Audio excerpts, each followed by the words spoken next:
ഈ യുദ്ധം എന്നൊക്കെ പറയുന്നത് ഒരു പൊടി വശമാണ്.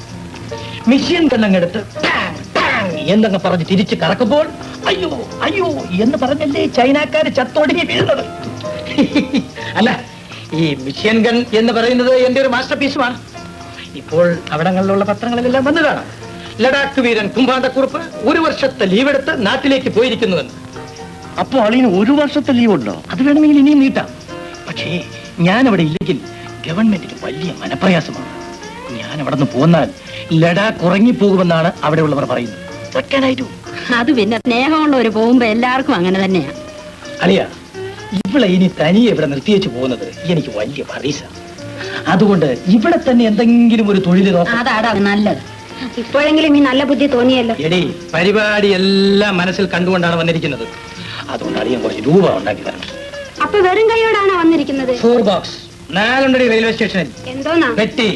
പിന്നെ അവൻ അങ്ങനെ വെറും കൈയോടെ വരുമോടി? അറ്റ്ലീസ്റ്റ് ഒരു 3000 റുപ്പീസ് എങ്കിലും അളിയൻ സഹായിക്കണം. 10 മുടക്കിയാൽ 100 കിട്ടുന്ന പരിപാടിയാണ്.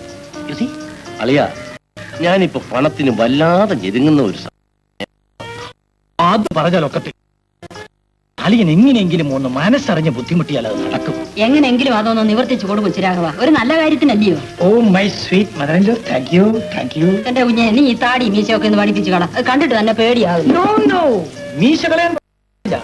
മീശയാണ് യുദ്ധഫീൽഡിൽ ഞങ്ങളെ രക്ഷിച്ചുകൊണ്ടിരിക്കുന്നത്. പല്ലും നാവും മരവിക്കാതെ കരിപ്പടം പോലെ അവൻ നമ്മെ സർവ് ചെയ്തുകൊണ്ടിരിക്കും. എന്ത് പോച്ചാടമേ അളിയിരുന്ന് അടിച്ചുവിടുന്നത്? ഒന്നും പറയണ്ട എന്റെ കുഞ്ഞെ, അവൻ പട്ടാളത്തിലെ കഥ പറയാ. ഓ, ഇനി കുറെ നാളത്തേക്ക് ഇവിടെ ഒരു സ്വൈര്യതയുമില്ല. നുണയുടെ കൈലാസമായിരിക്കും. നീ ഒന്നും മരടാ.